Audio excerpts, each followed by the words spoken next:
Peace and welcome to the culture right here on the Black Star Network. Folks, we got a great show for you today. Let's first start the conversation on talking about some of the latest developments in the case of the Buffalo mass shooter, Peyton Gendron. Now they have taken a look to find that Peyton went online 30 minutes before the attack to invite others to review his plans. I'm asking the question, when do we sound the alarm on social media when we're finding that other people may be engaging in violence? We'll have that conversation. Along with that, let's continue to stay in Buffalo as Black residents of Buffalo are still reeling from the attack, but they say that this is not anything new, that they face racism every day. We break down some of the key factors and some of the things that they are trying to deal with as they continue to mourn the loss of those 10 people. Later, let's talk about how one mother in Virginia plans to sue her son's school for teaching him and being influenced by critical race theory. Folks, wait till you hear what this mother had to say on Fox News.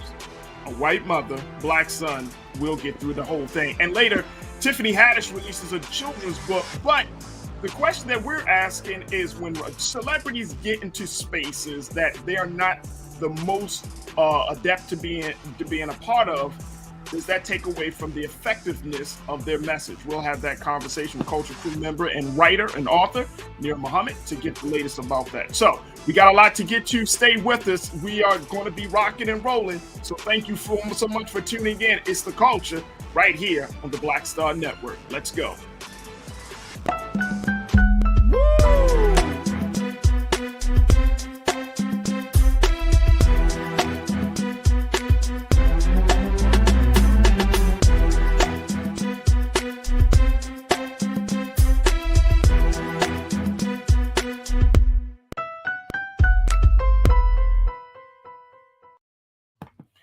Folks, welcome to the show. A lot to get to, so we're going to jump right in. First conversation I wanted to have today, folks, is about the Buffalo mass shooter, Peyton Gendron, the 18-year-old who is allegedly responsible for the killing of 10 people at the Top supermarket in Buffalo and injuring 3 in the process. Now, new information about what really happened and how this happened is emerging, folks, where now it's shown that, according to the law enforcement agencies, about 30 minutes before the attack was done, Peyton Gendron had gone on to a website by the name of Discord, where he had shared his long-awaited plans for the attack. And the crazy part about this, folks, he invited others to review his plans. Yeah. 30 minutes before, he invited others to take a look at this. Now, Peyton has been, over the past year, has been going through a number of situations relating to his behavior, his thought process, and most importantly, his engagement with law enforcement. But even at this point, many people are still trying to wrap their heads around how something so tragic, something so horrific could really happen. Well, Peyton lays it out. Yesterday and over the past couple of days, we've been talking about his manifesto, nearly 200-page manifesto, where he lays out his ideology, where he talks about everything from replacement theory to even wanting to commit suicide himself. But more so than that, he went on to social media platforms, and he not only just shared his plans, he invited others to look at it, and he tried to do as much as he can to create, by sharing a link, to get people, as many people as possible, to look at his plans, and of course to be a part of the live stream, the deadly live stream. I want to share this from the New York Times, and then we're going to bring in Culture Crew member Nakia Gladden to kind of give her thoughts on this situation. Take a look at this, folks. According to the Times, Mr. Gendron appeared to be working to build an audience in the moments before the shooting by passing his Discord link around on web forums where like-minded users gathered. At one point, he appeared to be planning to stream the May 14 attack, for which he has been charged with the murder of 10 people, directly to his chat room. It is unclear whether he did so. Let me bring in Nakia at this point because this is very, very disturbing on many different levels. Nakia Gladden, who is an educator and a political herself. Nakia, it's always a pleasure to have you. Thank you so much for joining us. No, hi. Good afternoon. Absolutely. This is extremely disturbing. Um, One of the things that we need to focus on is that there's something that in terms of social media, there's something called the dark web that a lot of people are not aware of because he originally started this off through a gaming service where people are sharing ideas and talking to each other over gaming services. There's a website called Twitch, and you just mentioned another one where, Discord, yeah. yeah, you're familiar with it. I'm not familiar with it. That's yeah, yeah. I'm not Me familiar with neither. this. And I just read something on the New York Times about that. And I'm like, what is Twitch? I have no idea. But these are places where people are sharing ideas. And although I'm not going to give Facebook or Twitter a pass at all, because he only had 22 followers, but it was able to be downloaded and then made viral literally within those 30 minutes before he went and shot up that place. So um, they're also, to me, liable. But at the same time, there is this dark web that we are not familiar with, and it's not being governed at Yeah. all or regulated by our government. And that's an issue and a big problem. The other part of this, Nakia, that I thought was really interesting, and I, this kind of speaks to where we are culturally in this country, that none of the 22 people that he connected with, or any other person outside of his network that he connected with, none of them alerted law enforcement. No one said, "Hey, this guy sounds a little bit too serious," right? Like no one said, hey man, like what are you planning to do? Like none of that came up, and um it made me wonder, do we need to have conversations about uh social media ethics and etiquette? You know what I So the mean? Like problem is and that, just because yeah. I feel like culturally, people get on social media. I mean, people talk of violence every day on social media, whether you're talking about the gaming site like Twitch, which is owned by Amazon, or you talking about what you said, like a dark web, like a Discord, or even some of the mainstream sites, Twitter, Facebook, Instagram. People talk violence all the day, every day. So I'm wondering, like, is this just a part of the social media culture?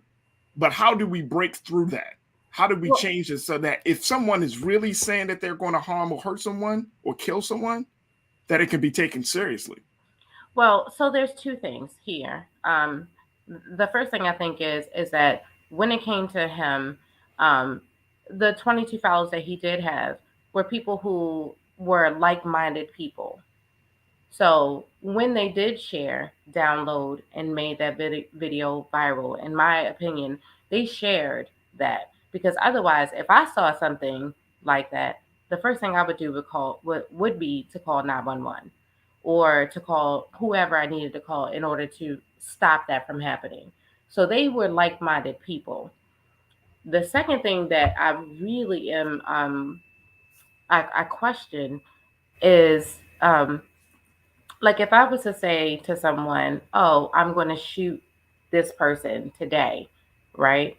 Um, Rather or not, my words were just words because some people think that some people are just shooting the can I don't know if I can cuss shooting the stuff, you know what I mean? And think it's a joke, and then they act on it, but you knew about it. When do you become an accomplice? Why are Facebook and Twitter and all these places that are seeing and knowing that these things are happening? Why are they not considered an accomplice? In my view, And I because and I, I and I would be. agree with you.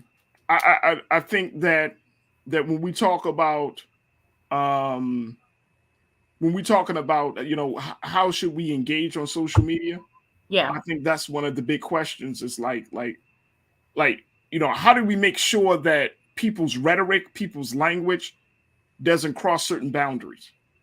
Right. And I don't know why. I mean, like, we talked about this a couple of days ago, Nakia, where, the infamous video of him where you can see him in first person doing the shooting, coming out of the car in the parking lot to walking into the store. Yeah. Like, on smaller websites, it was taken down in a matter of seconds, like a minute and a half. On the larger websites like Facebook, right, it was up for 10 hours. Let where me it could be shared, commented on, the whole nine. So I think that there are a couple of things at play, and you correct me if I'm wrong on this. Sure. I feel like we are allowing certain type of behaviors to go unchecked on social media. Mm-hmm. And then who do you really call? There's no social media police. Like who do you really call? So what I can say is that, I mean, I remember I had several hearings that I had to go to when I was on the Hill, and it was basically about Facebook and things of that nature. First of all, our government, most of them are made up of older, mostly white males who have no idea about technology. They didn't even know what Facebook was. Okay. So for the most part, there is no regulation there. So it's literally an entity that just can do and say, or, whatever it is that they want. That's a problem. One of my big things is in terms of the idea of free speech when it comes to social media. Okay, free speech versus hate speech, and then also the right to live. No one is defining what those things are, right? So yes, on social media, you can say what you want. I mean, I can see that in the chat lines right now. I haven't been able to read them because I'm talking, but you're allowed to say what you want. But if you're saying that you're going to harm me in any way, that's a difference. That's not free speech. That is hate speech and or violent speech. And that's something that needs to be regulated through our government. But our government has not even taken the time. And I was on Capitol Hill when, in like 12 years ago, 11 years ago, mm-hmm. they didn't even really understand how to regulate it. And they have yet to even get to a point where they want to even understand how to do it. As of this point, it's about advertisement, it's about money, it's about commodity, but lives are being lost regularly just based off of social media. Period. Absolutely. And that's a problem. And no one is addressing it. And I mean, my hope is, Nakia, that people will start to address it. My hope is, which is why I wanted to at least have this part of the conversation, because it's outside of the shooter themselves. I think that we should know how something like this even happened, right? Like it has to be emphasized that this was not, quote unquote, a lone gunman. He comes from a supported community. Absolutely. He comes from a community that cultivates this type of thinking, that creates this type of animosity toward Black folks, toward the government, and all of those things. Like this is not a lone gunman. I want to share with Keenan. Let's start posting some of these comments because folks are checking in, and folks continue to share your comments because we're going to do some new things today and make sure that we have your comments right there on the screen because we want to make sure that you're involved in this conversation. Damon, I see you, brother. The dude is real crazy. He went all out, Damon. And I mean, Damon, he keeps it very real. But one of the things that I think that we need, yeah. But one of the things I think, Nakia, that we also should talk about is Peyton is 18 years old. Absolutely. And so Peyton has learned how to use the internet in a way to access the dark web, to access those gaming platforms where my son loves gaming. I understand it. But now, we have to become, and I'm saying we as in terms of the rest of us that are just learning about this, we have to become vigilant to make sure that our children are in these spaces to become influenced. And as Peyton Gendron said in his manifesto, that one of the things he wanted to do is that he wanted to radicalize people. That can happen right there in the gaming platform. Absolutely. Just when you think that your child is just playing Xbox or what is it called that my child plays, Roblox, Yeah. and all those things, or Yep. Minecraft, Roblox. or Yep. That's whatever a it's called. problem. Yeah. You have no idea how they are socializing. So it really does start from home. What are you teaching your kids? That's something that we definitely have to be mindful of, but not to mention the fact, and not to even switch the conversation, but you can go on Fox News and they're now pushing a narrative of something called replacement theory. Yeah. And this is Definitely been talking huge, about that. right? And so, unfortunately, our white counterparts, our white citizens, are thinking that we are coming in to replace them.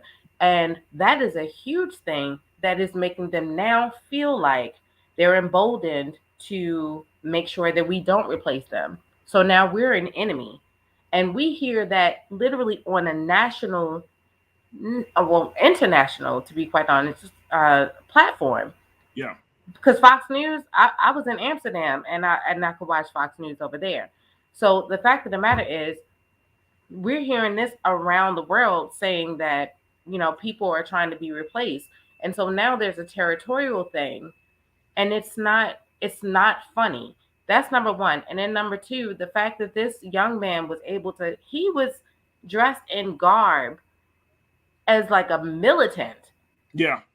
and he was 18. He can't buy beer, but he could buy military guard along with ARK 14s or 15s. I don't know because I'm not a gun person. Right. um, Right. but he could actually be able to do that in this country. Yeah. Yeah. I want to go to this next comment from Belinda. Belinda, I agree with you on this one. If we want to stop domestic terrorists from happening, we should look at the parents. Belinda said, I still want the parents investigated. I know damn well they paid for some of those weapons, and y'all see what he's playing in that damn room. The Fact. parents got to be held accountable. Absolutely. The Without parents got to question. be held accountable in a situation like this. Belinda, thank you so much for your comment. So you know about the trial where they put the two parents on trial because their son went out and shot up a school, and Yeah. now they're actually trying to hold them accountable. But that's only one out of a lot of these situations. When we start to actually say, and then thank you, Belinda, for calling it what it is, because they keep saying when these mass shootings happen, oh, it's mental, a mental issue or something like that. No, it's domestic terrorism. Let's call it what it is. Because when you do, then you can define it and then you can regulate it. But until Absolutely. it's defined, that's the reason why it's like, oh, this is, just a situation that happened. That's not right. That's bullcrap. That's absolutely right. Janelle checked in on the comment side as well. Janelle, I love what you said about this 30 minutes, and he might have been clocking it so that way he can just put a little bit out there. But Janelle said 30 minutes isn't a lot of time for authorities to vet the posting. They don't know domestic postings like that. Yeah, 30 minutes isn't a long time. You drop something 30 minutes, they're investigating. It's not going to it's going to take a long time before someone flags it, or especially if you're in a gaming site where there might not be those harsh regulations. Janelle, thank you so much. Can Let's I go just to respond to that really yeah, quickly? go ahead, please. I had a conversation with my mother earlier today because something really weird happened to me. And then I was talking about, when I was researching for this conversation today. I was on the phone with a friend of mine and I said something about, me wanting some product. I don't know, because I'm on Google. I mean, I have a Samsung, but I'm on Android. And everything from that moment on that was on my feed had advertisements, literally. And I'm not trying to be a conspiracy theorist because I would say I don't want to be, but everything was based off of that product. And I was like, did somebody hear me say that to my mother? And then she called me today and she said the same thing. And I said that was a week ago when that happened. So they have the opportunity. It's called algorithms. They have the opportunity to understand or see those things. What are they looking for? Is it about the money? Is it about the advertisement? Or is it about lives? Yeah, that's a great question. Great question. Look, we're going to Because take a you quick can make pause. algorithms to see if someone is trying to kill somebody or have a mass shooting. You can definitely do that. Because if you know that I want this new boot, then you can know that somebody is trying to shoot up a school or shoot up something like that. You can do it. Do you want to, or is it about the money? I mean, look, do you want the political answer or you want the real answer? Because the real answer is it's about money. The political answer is we don't have the capacity to do that. And that's the problem. We're going to take a quick pause. When we come back, we're going to have more with Culture Crew member Nakia Gladden, more of your comments. Let's talk a little bit about the fact that in the city of Buffalo, as Black people are still dealing with this great and horrific tragedy, this is just one of many instances of racism that Black folks in Buffalo are facing. More of your comments, more of your thoughts. We'll try to get to as many as we possibly can, but let's continue the conversation about the Buffalo mass shooting and the aftermath of what's going to happen for the Black community of Buffalo. Stay with us. You're tuned into The Culture here on the Black Star Network. We'll be right back.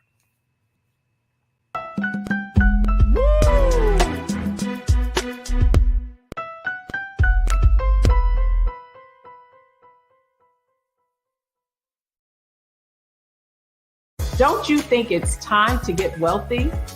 I'm Deborah Owens, America's Wealth Coach, and my new show on the Black Star Network focuses on the things your financial advisor or bank isn't telling you. So watch Get Wealthy on the Black Star Network.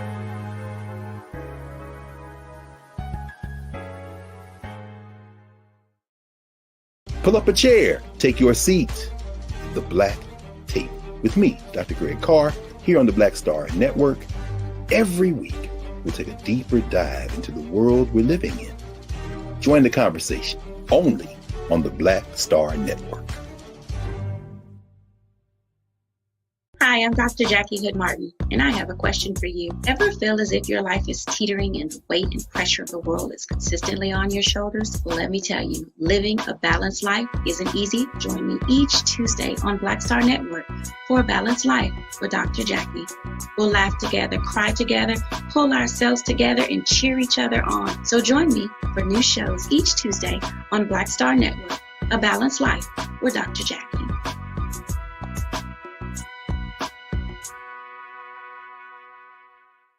It's time to be smart.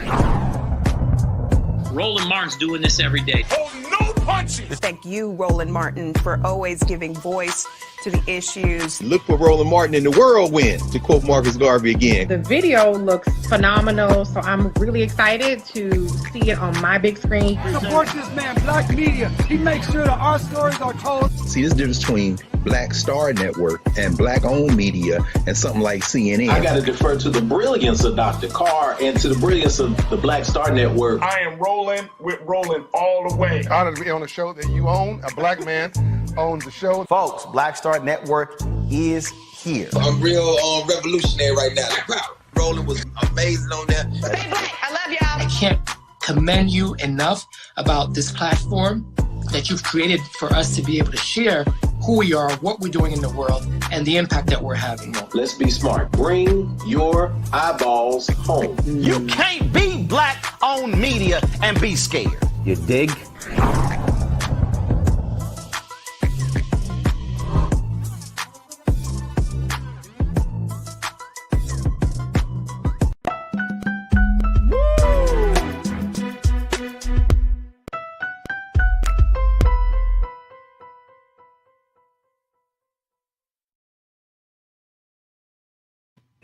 Folks, we have been talking about how the Buffalo mass shooter Peyton Gendron had used social media as a way to communicate and to share his plans just minutes before that horrific attack at the Top supermarket in Buffalo. Now, as the folks in Buffalo and the rest of the country is having bigger conversations about everything from gun control to violence against Black people to race relations in this country. The Black residents of Buffalo are still reeling from what happened just a few days ago on Saturday when this all occurred. However, they say that this level of racism is not new to them, that they have been experiencing racism every day. I want to share with you just a little bit of quick facts about the segregation and where Black people stand in the city of Buffalo.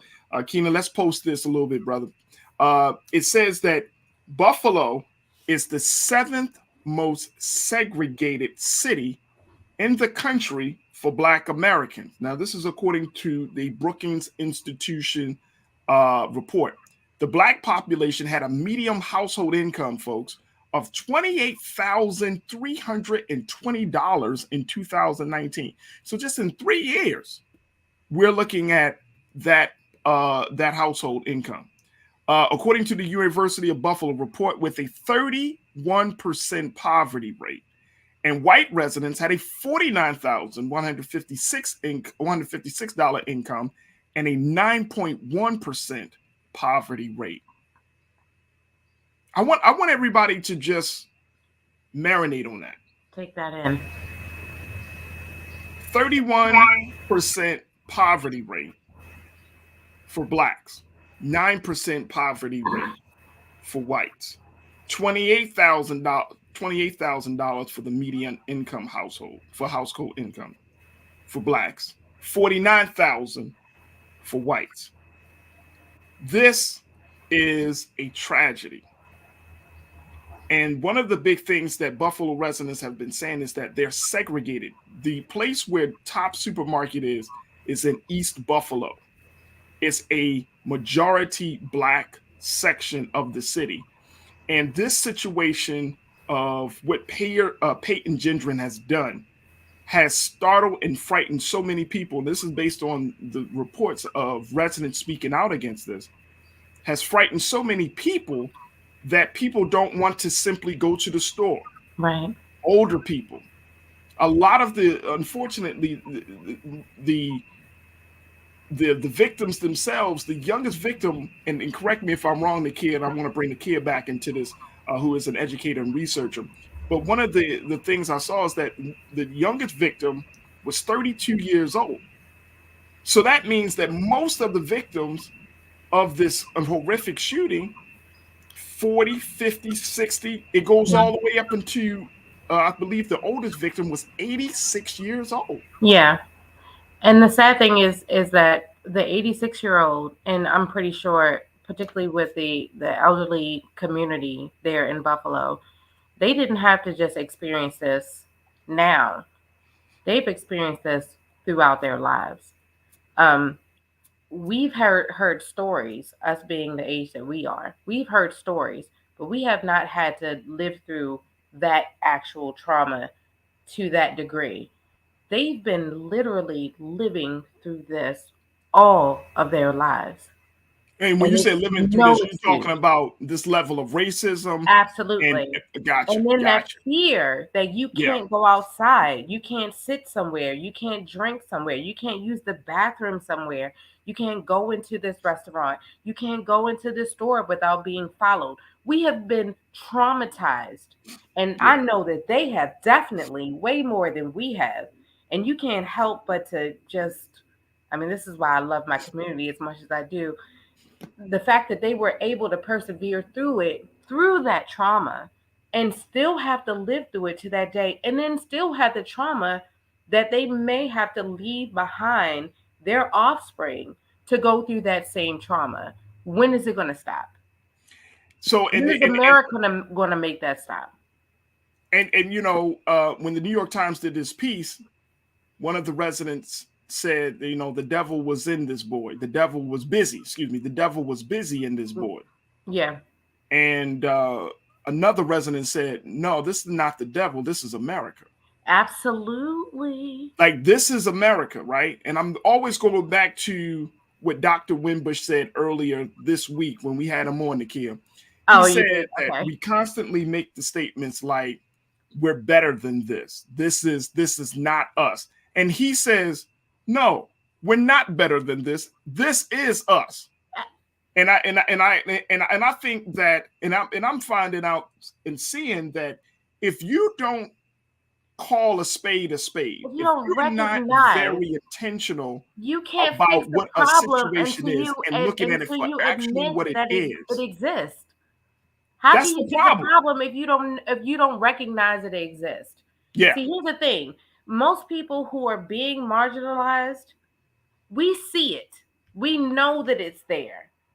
It's unfortunate, however, that our government, and although they make it seem like they recognize it, they're not doing anything to fix it. But we see it. I know it's there. What we're trying to figure out is how do we resolve it? But because there are so many people that are benefiting from the system that we live in, it's not getting fixed. And that's the problem. That's why you have protests. That's why you have Black Lives Matter. That's why you have people coming out. That's why you have NAACP. That's why you have all of those things, because we're saying, okay, I get what you're trying to say, that we can be, a culture or a country of love and, diversity and things. But you're showing us everything that's contradictory to that. And all we're asking for is you live up to the standards that you said you set. Do that. Right. And they have not. Right. And that's the part about this. That's the part about this. But when you see this level of disparity, folks, and look, I don't have any family in Buffalo, so let me just do this very quickly. And I'm saying to all of our online culture crew, if you live in Buffalo, if you have family in Buffalo, I want to hear what you have to say about this as we're having this conversation. Is the state of Black people in Buffalo this bad? Yeah. Or are these the numbers that we have, the understanding of the plight of our people in Buffalo may be off. It may be wrong, Nakia, and I don't know. I don't live there, but I wonder for all what of I can say is that live in Buffalo, if you are from Buffalo, if you got family in Buffalo, tell me. Yeah. Tell me. And please tell reach Nakia, out. like, what is the state of Black folks in Buffalo? Absolutely. And I can say that you and I originally met during the Freddie Gray issue, because we're from Baltimore, right? And that was a huge thing with us. And that's the reason why we now still have this friendship and connection since then.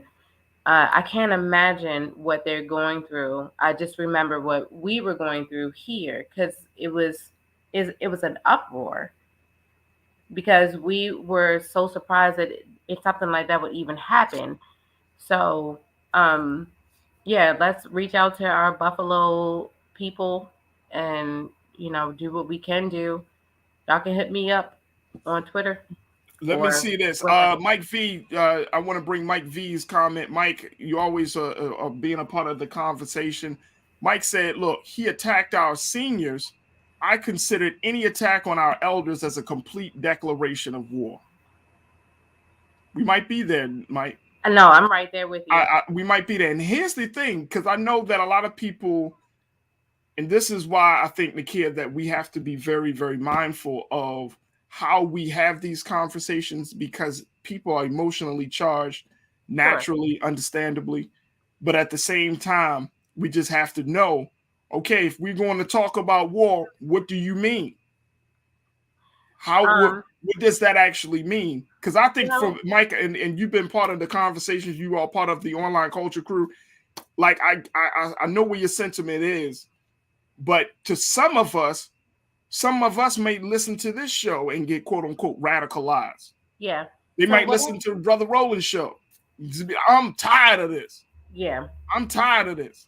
So what I can say we got to be very clear, and I'm glad, Mike, you brought this up.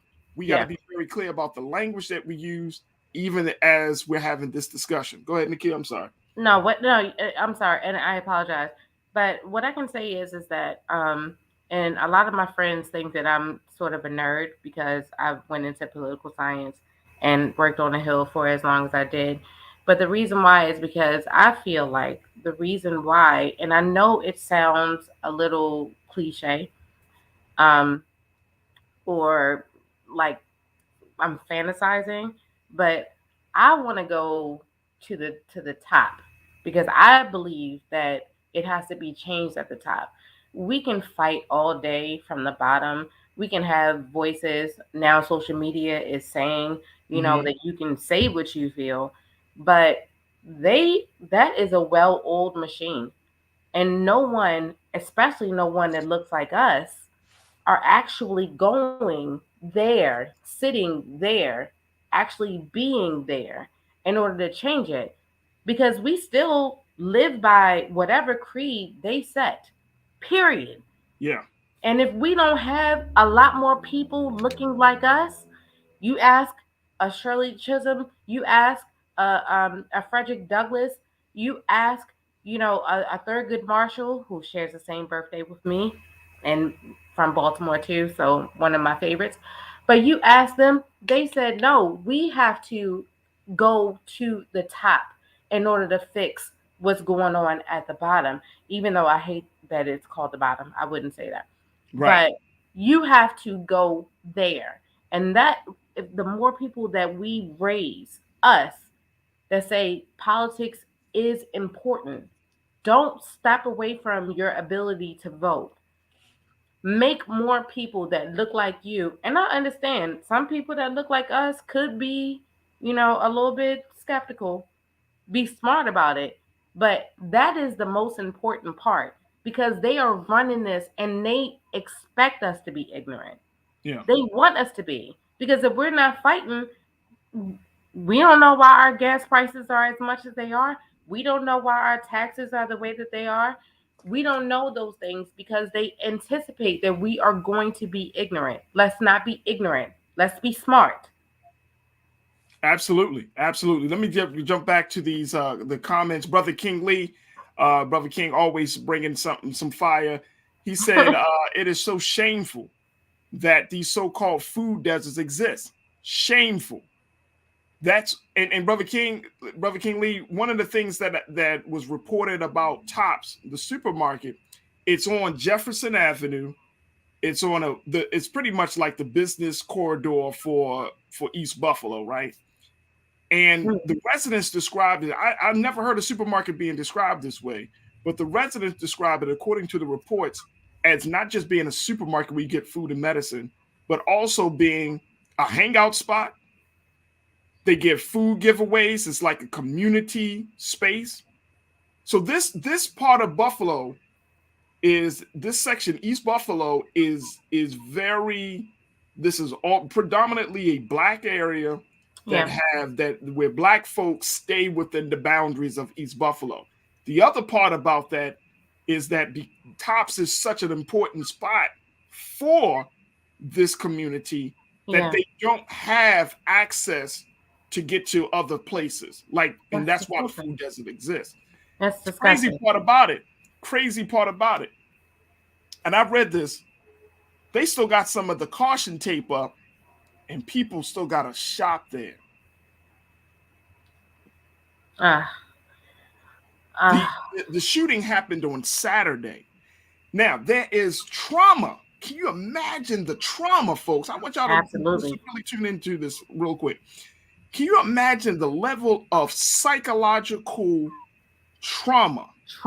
That you have to experience where pretty much the main place where you get your food and all of those, that becomes like a crime scene, a site. But then you got to go back there to get your food, your toiletries. Oh, yeah. You got to pick up your medicine. I mean, in a matter of days, like the community, and this is why I think this is, Nakia, why when we have conversations about the impact of racism, it's important for us to understand that even at a physical site, it carries a certain energy. Oh, absolutely. Where if the community doesn't do its part to process and to grieve, that energy of death can still be. And I'm not saying that people in Buffalo deserve this and they all did. No. I'm it just manifests saying that itself. the energy of death. But you think about it, right? We have multi-billion-dollar corporations such as Amazon who owns Whole Foods. Now, here's the thing. When we call ourselves the United States of America, right? You have companies like Whole Foods who own places. You know this mass shooting started. Why wouldn't you be giving out your multi-billion-dollar? Why wouldn't you be giving out free food to those places so they don't have to go and revisit that site? They could they don't have to go back to that site, but they still don't have to starve in the process. Yeah. Because I would be scared to go outside. Yeah, that's a good point. Let's go back to these comments because I want to make sure we get everybody in here. Janelle checked in and said the ideals of this nation on paper have never matched this reality. Not for black folk. Janelle, you know it and I know it. Not for black folk. I appreciate your comment. Let's go to Extravagant Tees. The Extravagant Tee says the government doesn't care at all. It's called modern day racism. Absolutely. I think of Michael Jackson's song. All I want to say is that they don't really care about us. My favorite. You know what I mean? That's where we are. Samsung 7 star. Samsung 7, check this out. I live an hour away. Folks from Buffalo are checking in. The whole upstate New York is very segregated. In Bergen, New York, they ride with the Confederate flag. Wow. Really? Wow. People might, a Samsung 7, people might would have thought that because you're in northern New York, you're up in the northern part of the country, that it's not that way. I'm glad that somebody is shedding some light on that. Disdain. If you go up to Maine, it's even worse, but yeah. Disdain, NY, check this out. Disdain said, look, I'm a coach in Buffalo, New York, have football practice in an hour or so. It's that bad. And that's separated. I've lived in the hood and the burbs. The racial divide is bad. Wow. And Mike checked in and said, don't forget a year or so ago, the Muslims in Utica, north of New York, were also threatened by white supremacists for a terrorist attack for the same issue. Yeah. Absolutely. I appreciate the comments. Let's keep them going. But I'm at a place right now where when the people have been so beaten up by racism, and like I talked about a little bit about that top store, the other part of it, Nakia, this is something I think that you are very familiar with in terms of the redlining, the redistricting process. Oh, sure. That has kept Black people, not just in Buffalo, in East Buffalo, at bay, but it's kept Black folks all across this country at bay. Political maneuvering. Absolutely. Tactical strategies. That's why, here's the thing. That's why when you look in a lot of these major cities, urban centers, as they call them, whether it's Buffalo, Baltimore, across the board, and all the way west, you find that it's easy to find Black people, man. In all of my travels, in my years of traveling, I've been around the country. Yeah. But when you're in the hood. Yeah. You know when you're in the Black part. Yeah. Right. You already know. Let me tell you how you know. Liquor stores. Check cash. I was gonna say the same. Like the green space isn't there. Yep. You won't see a Whole Foods. You know what I'm saying? You won't see no organic. You may see a Whole farmers markets. You might not. Bumpy roads. No, you won't. Might not. Yeah, you won't. Might not. Yeah. Look, bumpy roads. Yeah. I mean, that's unfortunate that in any major city across this country, you can kind of go down the number of things that you predominantly see in a Black community. Yeah. And you can go and find the same thing. That's how I know that this level of racism is systemic. Yeah. That's how you know it's not like you got to drive far. In Baltimore, it's the same way. Yeah. Baltimore's the same way. Yeah. Chicago, I lived in Chicago for a while. Same way. Yeah. You go to the South Side, you in a certain neighborhood, you like, I know this. Black folks hang out. And you know when not to go outside. West Chicago, same thing. Yeah. So it's about all of that. But I think what is the big thing that we should kind of keep in mind, Nikhil? And I know you got to go. Our time has certainly been very, very well spent. But you got 30 I will seconds. say a friend of mine shared to me something that really just like resonated to me, and it was based off of what we were talking about in terms of social media and advertisement being more important and money being more important than lives. And what he said was, Black lives don't matter, money does. And something we have to do in terms of a country is to start to recognize that it's not that deep. Lives do matter. And so we have to start realizing what companies are we investing in that are advertising with these places that are allowing these things to happen where our people are dying. Our people are dying. And they have done nothing to stop it.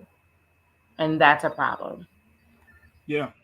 Yeah, that's it. That's pretty much all I got to say. Hey, Nakia Gladden, thank you so much for your time. We truly appreciate it. Thank you so much. We look forward to chatting with you again next week. See you next week. Bye. Yep. Bye. Folks, I want to continue to just very quickly, Keena. I know we got like a minute or so before we take our next pause, but I want to make sure we get our comments in. Folks, y'all have been so phenomenal sharing your thoughts. Let's go to Taylor. Taylor said many people walk to the grocery store several times per week. The security guard, Mr. Aaron Salter Jr., knew many people by name. That's how close-knit that community was. Close-knit that community is, in Buffalo. And our hearts and prayers go out to the family of Mr. Aaron Salter Jr. T. Foster checked in and said every city where it is predominantly Black has food deserts. T. Foster, I wish you were wrong. I wish you were wrong. But you're right. And it's by the system. It's by design. Food deserts are created by design. Christopher Perkins checked in and said, look, we need resources. I guess in the Black community as a whole is broke.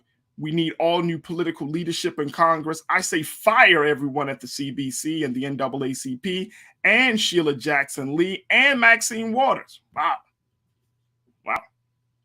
Well, you know what? Even if we can't fire everybody, Christopher, I think that it's important for us to figure out how do you get some new leadership, some new blood, right? Because there's a whole nother generation that's not going to just be complicit with the destruction and the detriment of the Black community. Davey checked in and said, Davey Floater said, every time we get victimized, we are told we victimize each other at a higher rate. Sound like cowardice and deflection. Davey, I'm right there with you, bro. I'm right there with you. I mean, that is an important conversation. We, of course, saw that conversation, of course, in dealing with the whole police brutality.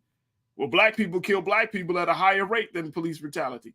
Doesn't take away the fact that Black people are getting killed by police. It doesn't take away that fact at all. So you're right.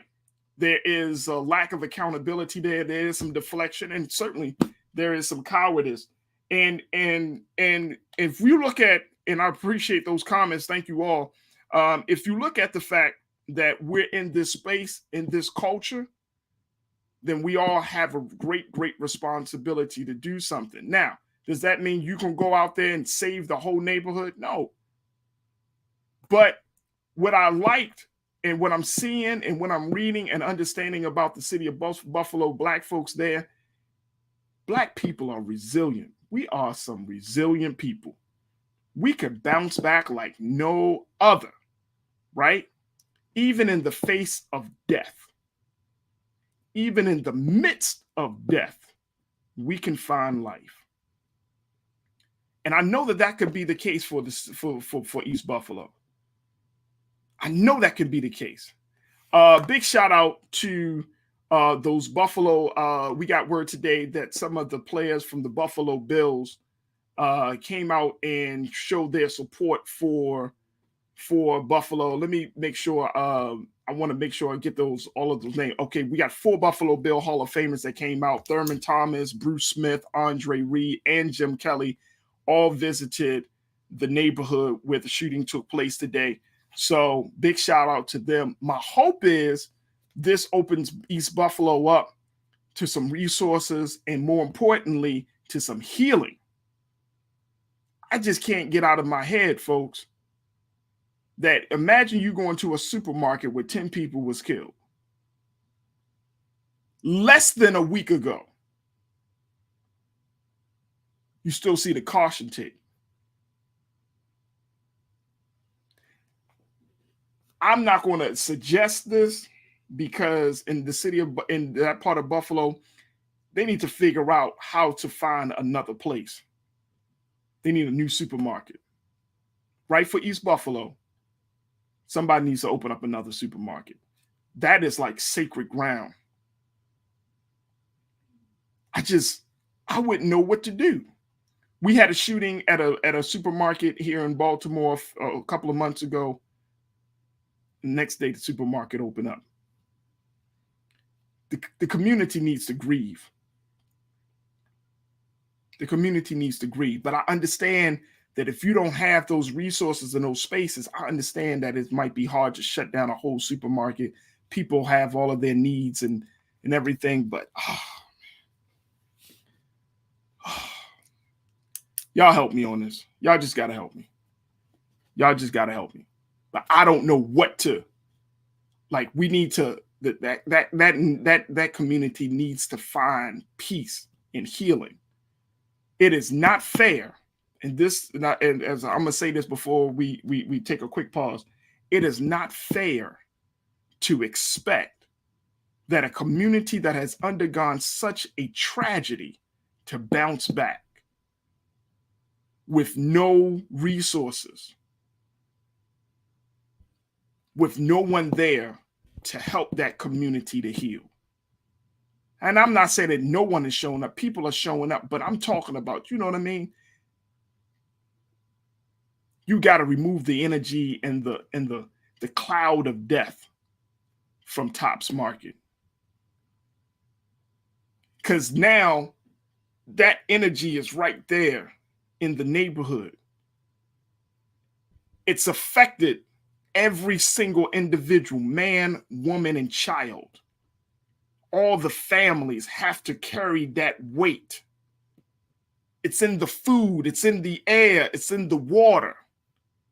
This is where 10 people have lost their lives. This is where hatred lives. That city, that community, our people should not have to carry that burden by themselves. I got to take a quick pause. When we come back, we're going to switch gears. Let's talk about how one mother is planning to sue her son's school in Virginia because he's been heavily influenced by critical race theory, and she's not liking the end result. We'll have that conversation. And later, Tiffany Haddish has published a new children's book. But what happens when celebrities step out of their comfort zone into unknown spaces? Is their message still effective? We'll have those conversations up next. Stay with us. It's The Culture here on the Black Star Network.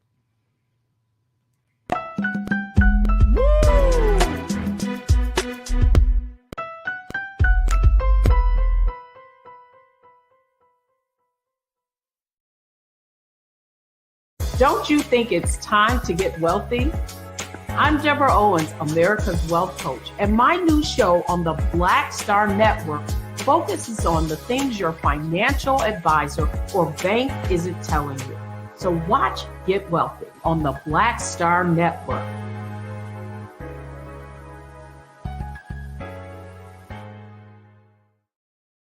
Hi, I'm Dr. Jackie Hood Martin, and I have a question for you. Ever feel as if your life is teetering and the weight and pressure of the world is consistently on your shoulders? Well, let me tell you, living a balanced life isn't easy. Join me each Tuesday on Black Star Network for A Balanced Life with Dr. Jackie. We'll laugh together, cry together, pull ourselves together, and cheer each other on. So join me for new shows each Tuesday on Black Star Network, A Balanced Life with Dr. Jackie.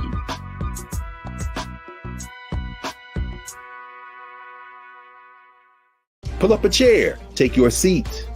The Black Tape with me, Dr. Greg Carr, here on the Black Star Network. Every week, we'll take a deeper dive into the world we're living in.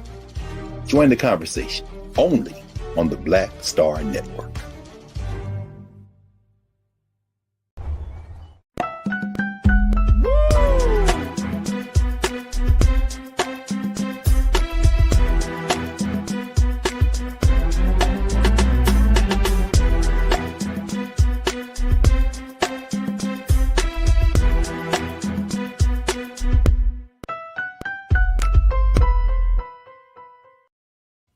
Folks, welcome to the second hour of today's show of The Culture here on the Black Star Network. I'm your host, Farajii Muhammad. We have been talking a little bit about just the aftermath of the Buffalo mass shooting. Again, our hearts and prayers go out to not just to the victims and to their families, but to the city, to the community of East Buffalo where this happened.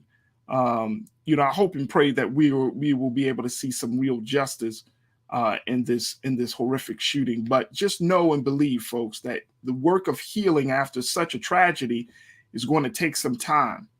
It's really, really going to take some time. So it's important that we stand supportive of our people in that part of the country, and then most importantly, it's important that we continue to fight for justice and to eradicate white supremacy and racism wherever it rears its ugly head. So we have some work to do as much as we are still healing. I wanted to switch gears because there is a story that has caught a lot of attention. And this is the story of how one mother is planning to sue her son's school in Virginia because her son has been highly influenced by the critical race theory curriculum. Let me just share with you the story of Melissa Riley. Melissa Riley is a white woman who's married to a black man who has a biracial son that's in the 8th grade. And so, Keenan, I want us to play just a little bit of what Melissa said on Fox. She went on Fox News and had a conversation about, I want to share this with you and then let's see if we can get that. But she went on Fox News and had a conversation about why she was upset with her son. Essentially, her son has learned about being a black man, i.e. viewed from the critical race theory. And when he came home, he started to act differently. So differently, like not doing his chores, not doing what his mother's asked him to do, because he kept saying to his mother that it's racism, that she was asking him as a black boy to do these things. So she went to talk to Fox News because Fox News has a balanced platform to talk about race and critical race theory. That's the perfect place that a person should talk about race, on Fox. Let me bring in Culture Crew member. She is an educator. She is an author. She is a mom, Nira Muhammad. Nira, good to see you, dear. How are you this afternoon? Oh, wait a minute. Hold on. Are you on mute? You on mute? Hold on. I don't know what just happened. There we go. I hear you. So I'm just going to turn my Bluetooth off for a second so I can just hear you through my regular speaker. Okay. Awesome. Okay. All right. So good to see you again. I want to play this. Can we play this? I want people to see this because it's kind of hard. I just want y'all to see this. I want to play this, which what Melissa Riley said, and we're going to pull this up. But the idea that a black boy is influenced by critical race theory, you're in the education world. You know, we've talked about this, but this is very, like, for this white mom, this is disturbing. Like, she really feels like she doesn't know her son anymore.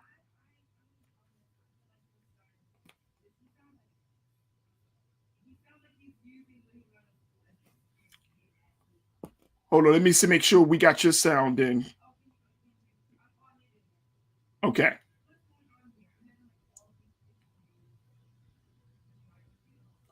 All right, we're going to get you unmuted. All right, we're going to get you unmuted. Keenan, are we ready to play this clip? I want to make sure we play this clip, and then we're going to make sure that Nira can be heard loud and clear. All right, let's get ready for this clip, Nira. We're going to come right back to you, dear, and we'd love to hear what you got to say about this. Folks, this is Melissa Riley, and she's talking to Fox News about her issues with her critical race theory son. Take a look.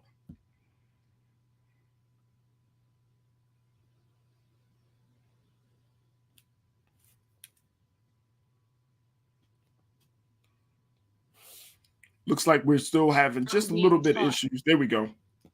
It's not being taught in any public schools in America. Critical race theory is not taught in schools. Critical race theory is not taught in any K-12 school in America.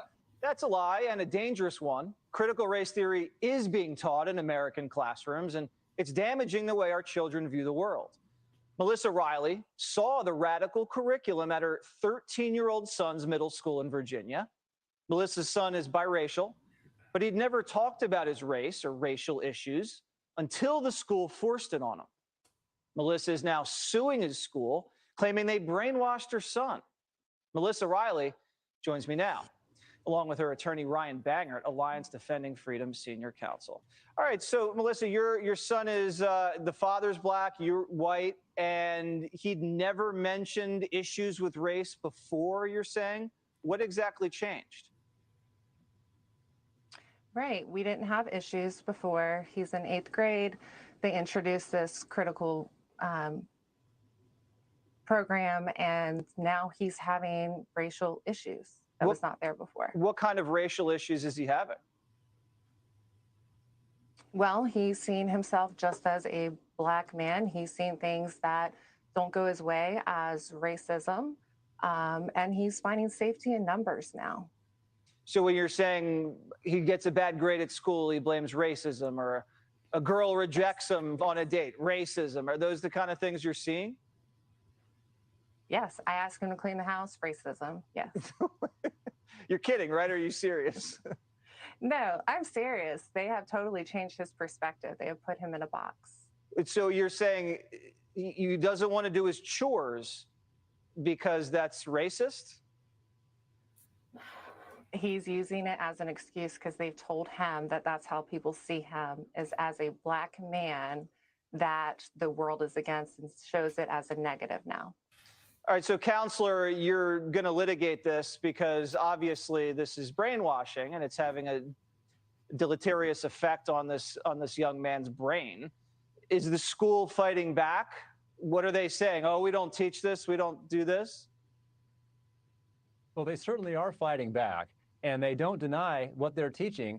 They just simply think it's fine. They think it's okay, but it's not okay. It's never okay. It's never right for a school to teach kids that they're determined entirely by their race. It's never okay for a school to tell kids that bigotry should be fought with bigotry and racism should be fought by doubling down on racism. Those things are not okay. They're violations of students' civil rights. Melissa, have you seen the materials that your son is studying that infected his brain? Yes. And what do they say? And I talked to the school as well. Oh, you did? Oh, yes. So when this program was put into motion, I talked to the school, and they told me that he could be a black spokesperson for the black community. When I told him I didn't think that that would be appropriate, they told me that if he was uncomfortable with the conversations, he and other children of color could go to a safe place during these conversations, and that's segregation. Oh, boy. And your son's father, who's African-American, how does he feel about all this? I'm a single mom. Okay. So I'm teaching him everything. Well, that's tough. And we salute you for that. And we hope everything works out and your son gets out of this phase and he can learn about writing and arithmetic instead of critical race theory. I think that would be better for him and better for everybody. Thank you guys and good luck. And Godspeed, Melissa. Woo!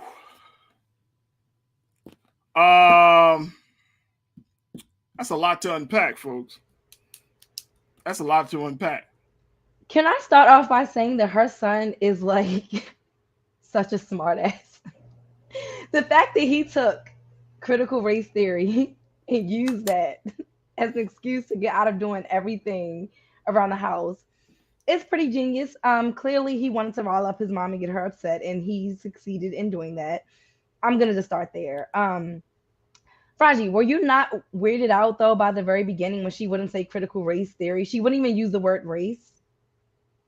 Like, did you? And see, that's the problem that I'm having. Like, okay, there's so many issues with this. Like, this is the problem that I'm having. All right, let me. All right. Can we start with what critical race theory actually is? You gotta say it. You gotta say critical race theory. Like, there's no way in the lexicon of this country that people don't know it's CRT. Right. Critical I'm saying let's put into perspective like what it really is. No, and here's the I want us to have a conversation I'm glad that you there are part of this discussion, because this needs to be a very serious conversation in this respect. Because many people could be like, oh my God, this is crazy, this lady crazy.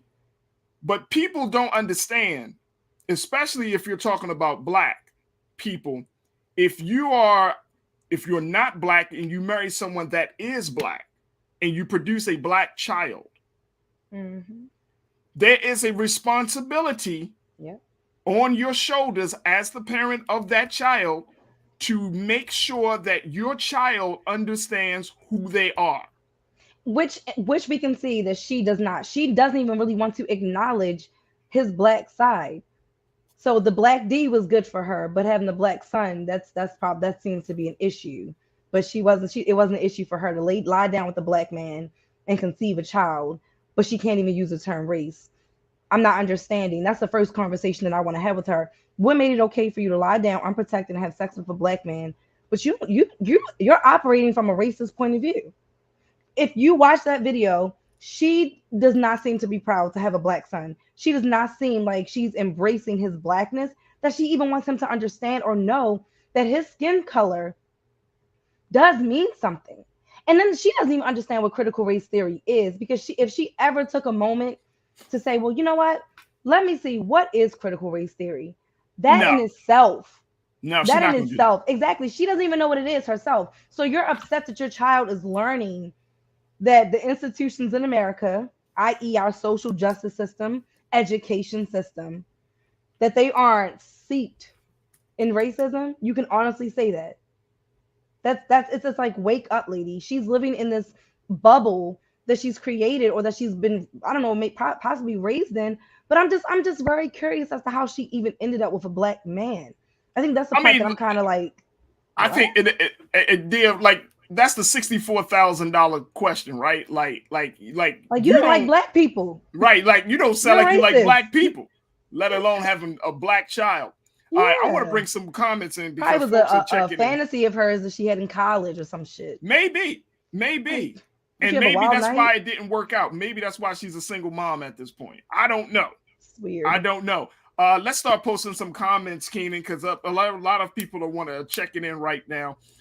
Damon, I know my man Damon has something to say, boy. Damon, she didn't even know what to call it. That critical thing. Right, Damon. I was like, what? Oh, man. She knew what to call it. She didn't want to say the word. Right. All right, Oil King. Check this out. Oil King said, the boy just doesn't want to do his chores, and these white folks trying to use it against us. Exactly. It's called finessing. That's what Black people call it. Like, let me DM you some black terminology so you can relate to your Black son. Zamara, the Slayer. That's Xiomara. Thank you so much. Xiomara, the Slayer. My son is mixed. I teach him he is Black. His father tells him he is not, but that he is mixed as if there is a difference here in America. Now, that's why I said that let's have a very, very important conversation around this, because if you are in a relationship, and that's not even just have to be black and white, it could be Asian American and black people, Asian American and white people, Latino black people, Latino and white people. You know what I mean? Like, it can go in so many different ways, and it's like, you have to know, like, once a child gets into the picture, you have to make an effort to make that child understand, like, yo, you are this person. Because, dear, I think here's the problem I'm foreseeing, and you tell me if I'm wrong. Like this lady, Melissa Riley, your son is going to grow up in a bubble. He's going to think one way, and look, and you talk, and this I think is so ironic. She talks about brainwashing of critical race theory.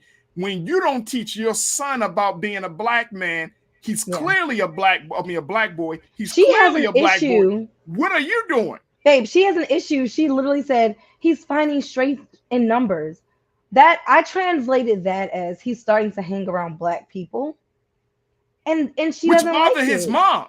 It bothers his mom that he wants to hang around people who not only look like him, but can relate to the same struggles that he's going to face regardless of whether or not he has a black mom. And even we didn't get to see what he looks like, but I know biracial children who don't look biracial. And if we go to celebrities, J. Cole, if you look at J. Cole, you think he's just another light-skinned black man. You're not going to look at J. Cole and be like, oh, he has a white mom. You would look, even Shamar Moore, to me, I didn't, like, growing up, I didn't think of Shamar as like having a white mom. Shamar Moore was just light-skinned to me. You know what I'm saying? It was like, I mean, he's like my complexion and I'm not mixed. You know, both of my parents are black. So it's just like, as black people, we're so many different shades and so many different colors that, you know, I can understand the dad's perspective and him saying, you know, I want to teach our son that he is mixed, because 50% of him is what his dad is and the other 50% is what his mom is. But as the mother was saying, and as we just said, because black people are so many shades on the spectrum, you're classified, you're identified, you're profiled as being black. That's it. They don't care. When they look at your license, it doesn't say my mom is white, my dad is black. That's so I was raised by my white mom. That's it. Not my black dad. No. I don't relate to my black side. No, this is not. Hey, look. No, this is not the Reconstruction period when black people are pretending to pass as white. Let's think about one of the most famous children of biracial parents, President Obama. Oh, for sure. For sure. The moment that he does something wrong, he's black. He's not even black. He's the N-word. He's the N-word. He's the N-word.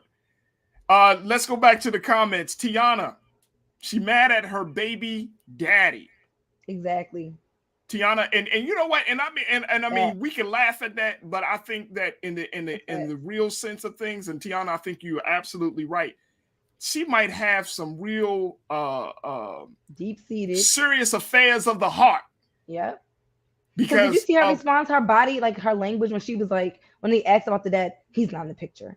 Like, I get it, he's not in the picture. That sucks, but it was the way she said it in her body language that was like. Well, because again, here's the thing too, dear.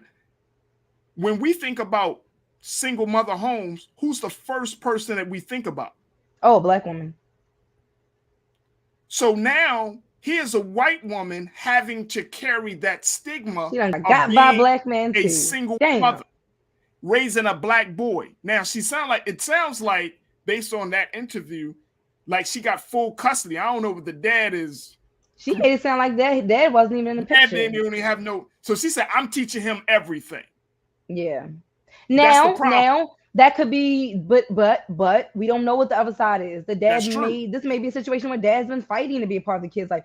I'm gonna be real. I do know situations like that where women are like, no, we're not together, and they just use the child as leverage, and it's crazy.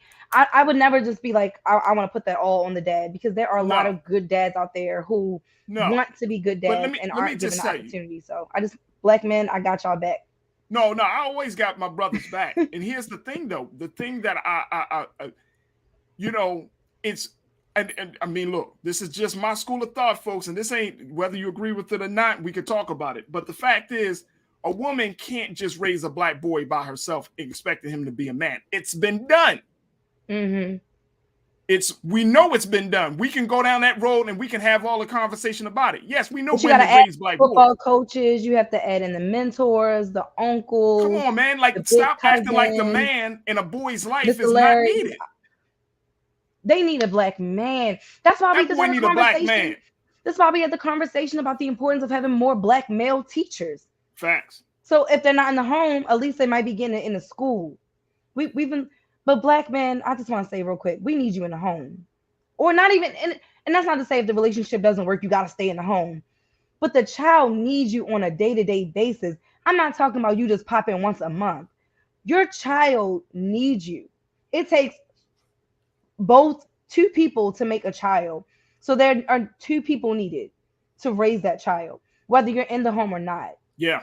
JT Max said he's probably, speaking of the father, he's probably not in the picture because she keeps him out of the picture. That could be we don't know. Very well could be. He could be out of the picture. We don't know, right?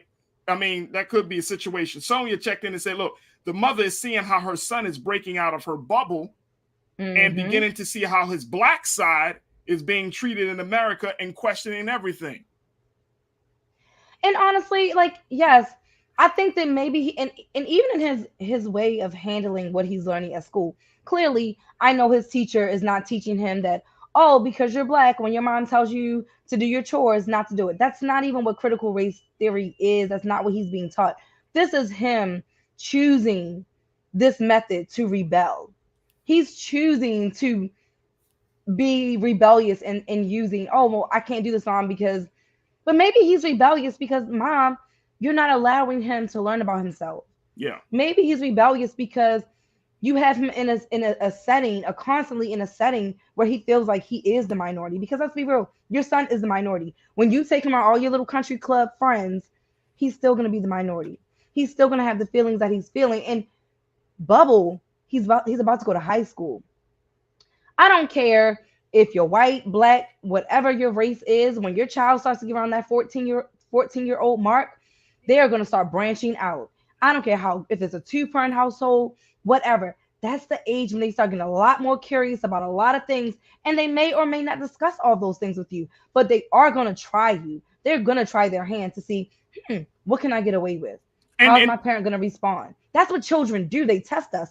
As a parent, how do you respond? Okay, bet. You don't want to do your chores? Guess what? I'm going to have to take your cell phone. That's how you handle that as a mom. Be a mom. Get some backbone. Let's go back to the comments, and I agree with you wholeheartedly. I want to go to Michael Smith. Keenan, let's post Michael Smith's comment because I think this is a good one as well. The children are suffering from what is known as an identity crisis. Most biracial people in this country have that problem. I would agree. Especially when they're not getting fed from both there sides. It is. I think you don't have to go through that just because you're biracial. First of all, you don't have to go through an identity crisis because you're biracial, period. People go through identity crisis, especially, like I said, middle schoolers. I work in a middle school. That is the age where they are most susceptible. Can't even talk today. But they're the age that they're going through puberty. They're going through all these hormonal changes. What group do I fit in with? What friends do I fit in with? Who do I want to be? Who am I? They're asking themselves a lot more serious questions. Of course, they ask themselves those questions when they're younger, but as they're starting to go through that hormonal stage, that peak right before they get to high school, they're all going through an identity crisis. They're acting out because they're going through identity crisis. They're acting out because they want attention. There's so many different reasons why children act out. That's what his mother should be trying to figure out. Instead, she would rather use her own racism, right? Which is crazy. To take what he's learning at school and turn it into a negative. And turn it into because of the way that her son is using it. And just to throw it out there, dear, the fact that she retained a lawyer. Yeah, she's insane. Like, you really spent some money to get somebody, and the lawyer tried to come across as being very lawyerish, right? Yeah. Where he says, well, they should not be, the school is violating the standards and the rules because it's encouraging a certain level of identity. Look, That is not even, the sad part is that when educated people have come up with their own assumptions of what critical race theory is without actually learning about what critical race theory is. Critical race theory is so important. It's so important. It's important for all. First of all, we're always talking about how are we going to make change? How can we better these institutions? If you can't have real conversations about our institutions, how are we ever going to make change? Change can't just be made from the Black side, and change can't just be made from the white side. Change has to be made from all participating people. We have to learn these things. Our children, especially Black children, they do need to learn how to move in this country. They do need to learn how the financial institutions are going to treat them, how our judicial system is going to treat them, and so much more. Like, it's pure ignorance, and it's Fox News. And so for me, watching Fox News is like watching SNL. It's comedy, and it's just, but it's sad because it's dripped in people that are actually truly blindfolded. You know what I mean? Like, you guys are the people that are really living in denial. It's not everybody else. You know what I mean? I mean, I agree with you. The sad part also about it being on Fox News is that it's real. Yeah, that's what I'm saying. It's real. Like, this is very, not very SNL. real. Like, this is actually and real. look, Black people don't need to have any level of, Black people don't need to be educated about race in this country. We don't, in a sense. No, but our children do. Our children do. Here's what I'm saying, and just hear me out. I'm saying, because every single day that we wake up, oh, we're Black. We have to by conditioning, by design, and some people would even go as far as say by DNA, we confront. We have to face race every day we look in the mirror. I'm a Black man, I'm a Black woman, I'm a Black boy, I'm a Black girl. Like, we carry that weight. Yeah. And for a long time, not only we just carry it, like as a child, you carry the weight, and it's not until you grow into your understanding that you can start to name what that weight is. But the weight is race. The weight is I'm Black. Yeah. So you carry that. White people don't wake up and say, hey, I'm white. Right. It's not the same. And then the reason I say that is because if y'all have never read the book by Robin DiAngelo called White Fragility, she talks about this in her book. It's a great book. It's one of the landmark books in terms of whiteness scholars. But she talks about that. She said, and this is a white woman, she said, white people don't have to think about their community. No. That's why, and again, she said this in the book. So if you say, oh, that's racism, it's in her book. She said that's why there is an individualistic view that white people have when it comes to racism. They say, well, I'm not racist. Yep. Because it's not in them. That's the big thing. They're in the majority. Yeah, that's like the big reason that, you know, the rebuttal that white people have who oppose critical race theory. Well, I don't want it to be taught that we're racist. That's not us. Like, that's in the past. That happened before. They want to pretend that racism doesn't still exist, that institutions aren't still upholding the foundation and the fabric of racism. And that's the big issue. It's like, oh, I have a Black friend, and it's like, that's the first thing that you would say that's going to piss me off and make you think that you're racist. The moment that you hello, I'm not a racist, I have a Black friend, you're like, hold up, wait a minute. Having a Black friend does not make you, mean that you're not a racist. So I think that even confronting, like, what critical race theory is, what race is in this country, and what, like, the history of it, but then not even just the history, because so many of those foundations are still being upheld. Oh my gosh, what was it that we just talked about right here on the show? I think you were talking about the banks, Wells Fargo, and some of the other banks, and so many of the issues that Black people had in getting home loans. If we even talk about the wealth gap in this country, that all of that stuff is like a full circle that goes right back to racism. Yep. All of it. So how can you say that we shouldn't teach this when it's still impacting and affecting all of us today? And white people need to learn this stuff too, because they're the ones that are running these institutions. They're the ones who honestly can make a lot of the changes that we need to see happen. But if you are still so ignorant about it, if you want to still keep pretending that you and your ancestors and your offspring are not still benefiting from slavery and racism in this country, you are blind and you're a liar. or just in denial. And I think a lot of us as Black people, we're sick of it. And that's why we keep pushing and fighting for critical race theory to not be removed from schools. Because Virginia, I thought that was a state that they were trying to really throw critical race theory out of the schools entirely, make it against the law. So the fact that it's even being taught in Virginia says that there are Black people there that are fighting for their story to be told, for their reality to be told and taught to the children who need it the most, because they're going to be the ones that grow up and impact our future. Absolutely. Folks, we got to take a quick pause. I hope this lady gets some real help. Me too. I really do, folks. I hope she gets some real help, because at this point, and I hope her son, I hope she gets some real help for the sake of her son. Because if she's going to fight her son, who is in the 8th grade right now, if she's fighting her son about who he is, he's going to wind up hating her, because she did not create a space for him to be himself. And y'all already know that when you don't give your children space for them to be themselves, they might follow your directions while they're under your roof, but they become a totally different person as soon as they leave the house. And trust and believe, folks, we don't want to be at odds with the future. We just don't want it. All right, we got to take a quick pause. When we come back, let's talk about Tiffany Haddish releasing a new children's book. And it begs the question, folks, when celebrities kind of go off of there into a new space to try to make an impact, does it dilute the message? Does it take away from what the new space is all about? We'll have this conversation. We're checking in with writer and host of the Queen Talks with Nir Muhammad, host Nir Muhammad, to get the latest and her thoughts about this statement. And of course, we got Trends posting doing the most. So stay with us. We got a lot to get to in the final 30 of the culture right here on the Black Star Network.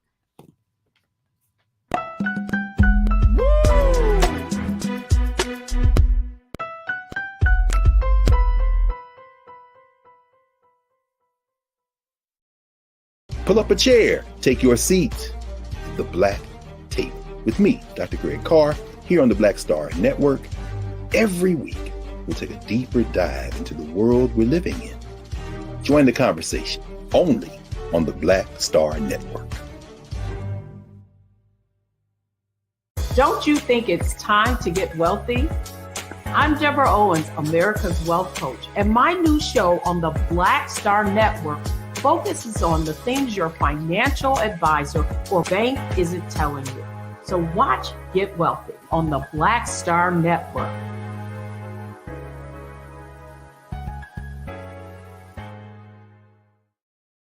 Hi, I'm Dr. Jackie Hood Martin, and I have a question for you. Ever feel as if your life is teetering and the weight and pressure of the world is consistently on your shoulders? Well, let me tell you, living a balanced life isn't easy. Join me each Tuesday on Black Star Network for a Balanced Life with Dr. Jackie. We'll laugh together, cry together, pull ourselves together, and cheer each other on. So join me for new shows each Tuesday on Black Star Network, A Balanced Life with Dr. Jackie.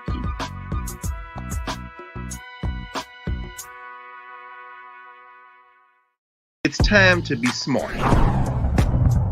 Roland Martin's doing this every day. Oh, no punches! Thank you, Roland Martin, for always giving voice to the issues. Look for Roland Martin in the whirlwind, to quote Marcus Garvey again. The video looks phenomenal, so I'm really excited to see it on my big screen. Support this man, Black media. He makes sure that our stories are told. See, this difference between Black Star Network and Black-owned media and something like CNN. I got to defer to the brilliance of Dr. Carr and to the brilliance of the Black Star Network. I am rolling with Roland all the way. Honored to be on a show that you own. A Black man owns the show. Folks, Black Star Network is here. I'm real revolutionary right now. Wow. Roland was amazing on there. Stay black. I love y'all. I can't commend you enough about this platform that you've created for us to be able to share who we are, what we're doing in the world, and the impact that we're having. Let's be smart. Bring your eyeballs home. You can't be Black-owned media and be scared.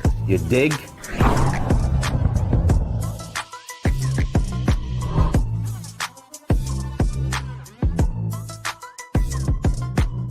It's time to be smart.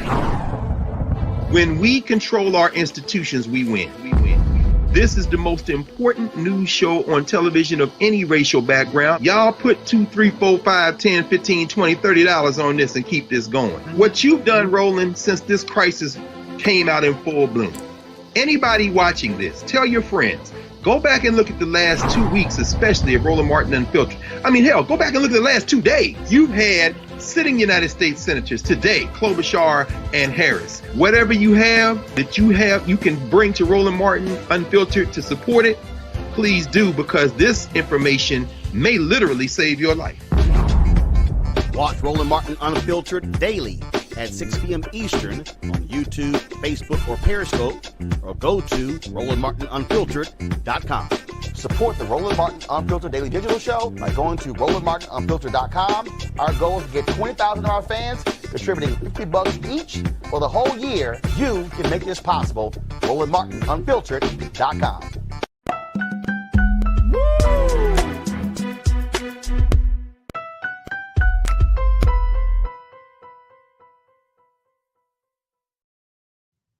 All right, folks, welcome back.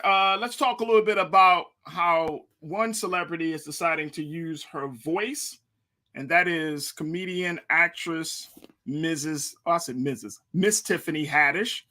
Tiffany has decided to go into a new space by talking and not by talking, but she wrote a new book, a new child's book, and it's called Layla, The Last Black Unicorn. Now, this book is all about making sure a little Black girl learns about who she is and why it's important for her to be herself. So I thought about having this conversation with our resident book aficionado, Nira Muhammad, who's also the host of Queen Talks with Nira, and she is a author/writer herself, to kind of get her take of the idea that when celebrities and folks with high platforms, that when they go into these new spaces like Tiffany Haddish, who's known for her comedy and known for her movies, now she's a writer, something gets lost in the process. Let's bring Nira Muhammad, Culture Crew member, back into the conversation. Dear, do you feel like this? Do you feel like this is good for the culture? Or where you stand on this? Because you are an author, you a writer. You have spent time, like you have, of course, your book collection, which you over 2,000 books. Yeah, give or take, yeah. Now you all humble. You got books everywhere. I do have books everywhere. It's so bad. Like I have like 4 books I'm reading right now on the side of my bed. I'm like storage bins full of books. But you teach. Not only do you have books, you collect books. But you have children's books, you have adult books. But what does it mean, like when you see Tiffany Haddish, like a person like Tiffany Haddish, who says, "Okay, I want to be a publisher"? Does that like add to the culture? Yeah, I mean, if it's a good book and it's a good message and well written and properly edited, and it's not another Catherine Pugh. Yeah, healthy Holly book that's riddled with grammatical errors, and it sounds like it's a really cute book. I'm gonna be honest, I'm not a big supporter of celebrity books just because I don't know, I guess for my own selfish reasons. I'll admit it, this is my own little jealous shortcoming. I just think it's really easy for them to get some of these deals just because of their platform.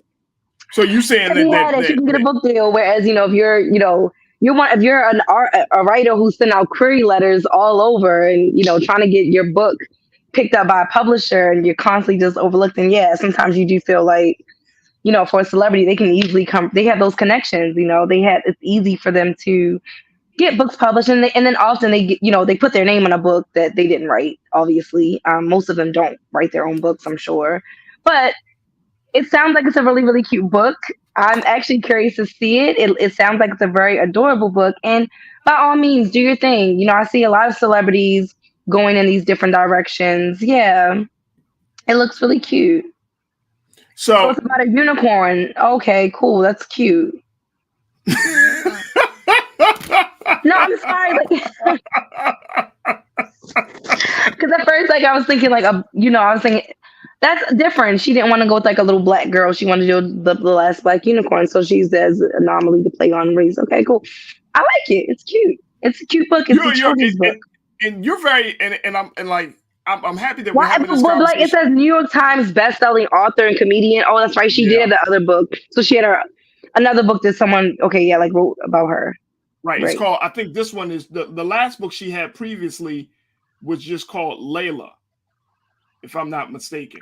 Yeah, I mean, I thought she had like a book about herself. Oh yeah, like she called herself like a black unicorn or something like that. Yes, like, I feel yes. And because I was like, for her to be called a New York Times bestselling author, she had to have previously, sold the book. I mean, I just think it's great if she's following her passion.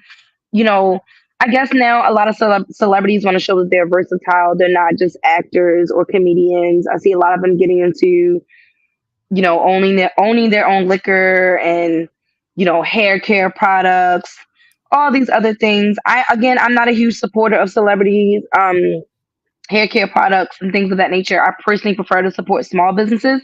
Yeah. I personally just dislike when people that are kind of already at the top want to monopolize on everything. Because they have that platform and it's easy for them to kind of reach customers and easier for them to, get their business booming because they have more money to put into, all types of marketing, just all types of things. I just personally prefer to support them like in their lane. Like if I'm already supporting you in the movie theaters, I probably won't, support your liquor line. So I mean that speaks to a different point, because in order to be like a celebrity, quote unquote, nowadays, you have to have your hands in many different pots. You got to have the clothing line, you might have the liquor, you might have the shoes, you might have the I don't support those things. The app, some type of business app. You might. I mean, your hand is in a lot of different pots. Do you think that takes away from the people who are actually trying to build an actual career off of any of those industries? Yes, I do, and I think that's probably why, like I said, I don't really support it. If I have a friend that starts their own wine company, why would I choose to support a celebrity over my friend? And that's what people do, though. Your friend gets a book published or is trying to get a book published, and you see them just writing away and just like really struggling to get their books out there. It's just kind of hard to just, want to jump on someone who this was never like their passion. This was never like their dream. It's just another stream of income for them. And so for some people, I guess for us little people, these aren't just streams of income. These are like our passions, our dreams that we're trying to get out there. And it's like, it just was easy for you. This was just, you sat down with like your agent and was like, you know what? We need more money. We took a hit from COVID. You know what I mean? Like, I'm not saying that's what she did. I'm not saying that. I'm just saying in general, just saying so many celebrities now with tequila. I mean, even Kevin Hart just came out with tequila. That's after his homeboy, Dwayne Johnson, has his own tequila. Kendall Jenner has a tequila. I mean, it's like, or vodka or something. It's like, they're all just doing like all these other things. And it's like, no, Kendall, like, I'm not going to support your liquor. Like, I don't care. Right. Because it makes you miss the old days when celebrities like the basketball, and I don't want to come across like the lady told LeBron James to shut up and shoot. I don't you know what I mean, that you have to stay in your lane. But I think to your point, there has to be a balance, right? Yeah, there has to be a balance, because as much as we've seen, and again, I think the book, hopefully the book is a very good book. Yeah, I just think that you're right that when celebrities get into certain spaces, we as a people, we as consumers, we as a community, we tend to go to the celebrity. We like to keep the rich and the poor. I love it. I think matter of fact, you were a guest hosting for Roland Martin one day, and you had a Black woman on there, and she was talking about entrepreneurship for Black women.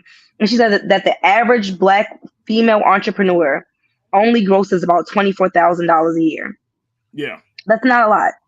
I can honestly say, last year was the first year that I quit my job and I just did my entrepreneurial thing. And I did gross over that, but I was still not where I wanted to be, or even really enough to fully sustain my family on my own. And so I think when you're an entrepreneur without the fame of already being on TV and having movies and all this stuff, and you're really, really, really trying to build your brand, it's a lot harder than for someone who already has a brand and has a platform and already has 200 million followers. You know what I mean? On Instagram, you're like, I'm over here with my little 1,500 trying to sell some art kits. You know what I'm saying? So it is a difference. I do think, just for my personal self, I prefer to support small businesses when I can.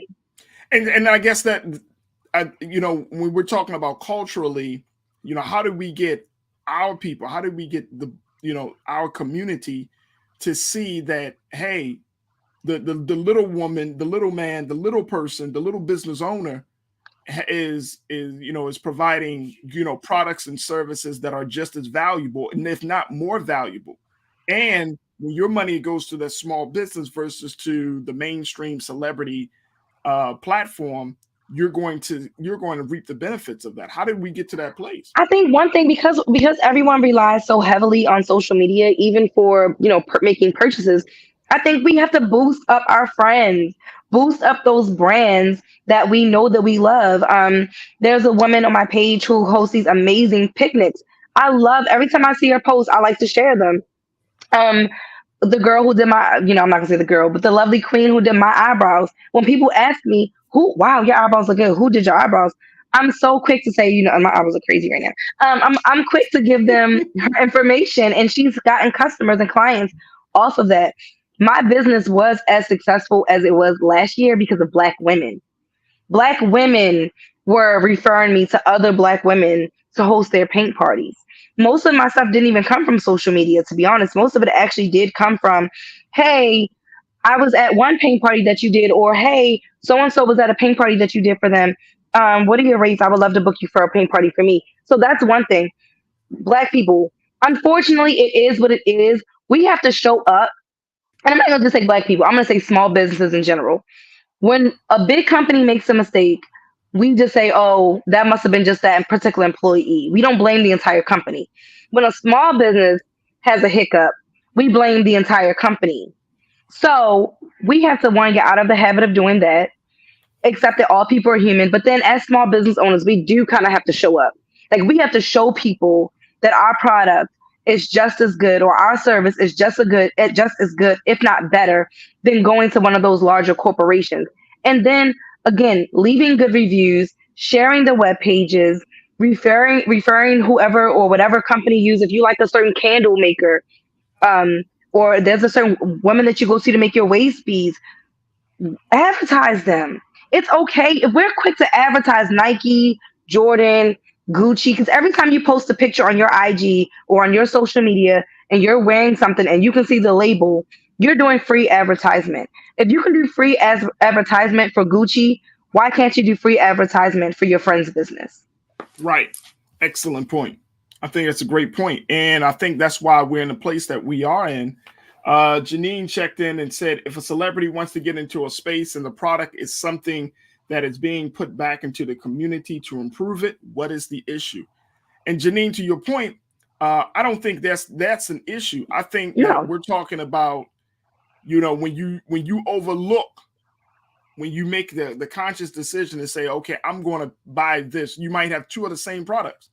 One of them can be makeup, for example. I know that's like, hot. Yeah, I'm gonna say, why would I buy Tracy Ellis Ross's hair care products when I could buy a Black woman who went to school for, you know what I'm saying? Like, I personally buy Black women-owned products who are Black women who studied, hair, and they created Black women products on their own. They started up a mom and pop, and they've now grown. But why not support them over supporting the celebrity who just decided 3 years ago, let me get into hair, when I could support a smaller business? Like, you're already rich and famous. Like, why would I not support my sister? And I'm not saying my physical sister. I'm just saying like the Black woman over here who is, she's scraping. She's trying to get penny. Like, she's barely making ends meet because she has this dream that she's been working her ass off for. And instead of me supporting her, I'm going to take my tail to Target and I'm going to get Tracy Ellis Ross's. Yeah. That's just me. I'm not judging anyone who's going to choose to get Tracy Ellis Ross's. I'm just saying that's the perspective that I'm coming from. And no one's going to change my perspective on that. I pray that even when I do make a certain amount of money, that I'm still always wanting to put back into my community, and not just by throwing dollars or throwing a good message. I actually want to put my dollars in the community to help them help their families, not just, oh, that's cute. You know what I'm saying? Like, no, it's just not the same for me. Like, I It's want to not the actually help same. Black families that Yeah. are struggling. I don't want to continue to help the rich get richer. We're always complaining about this as it is. Right. Like, I don't get it. Right. Absolutely. Absolutely. All right. Well, you know what? We hope then wish the best for Tiffany Haddish's new book. We hope that that is not riddled with grammatical errors, and most I'm sure it's importantly, not. that the message that the message resonates with so many folks. Folks, we got to take a quick pause. When we come back, Trends Post and Doing the Most. Stay with us. It's The Culture on the Black Star Network.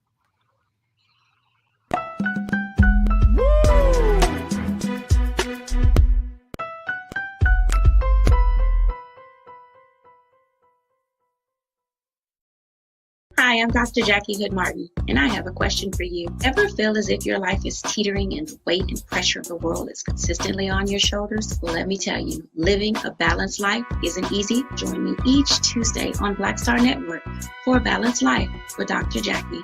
We'll laugh together, cry together, pull ourselves together, and cheer each other on. So join me for new shows each Tuesday on Black Star Network, A Balanced Life with Dr. Jackie.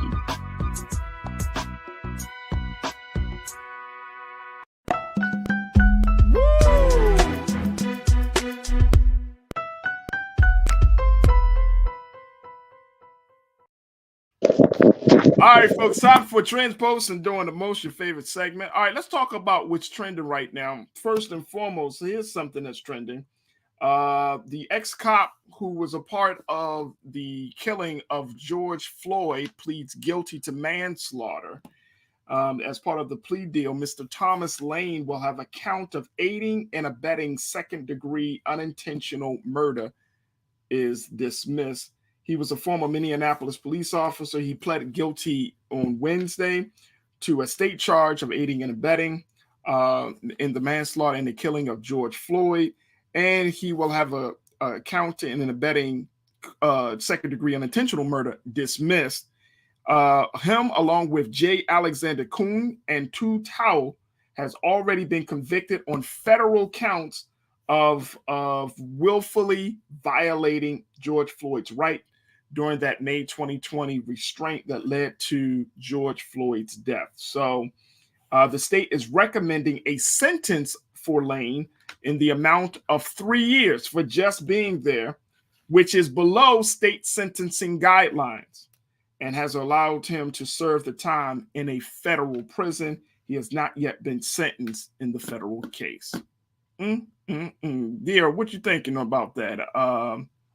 Is that justice?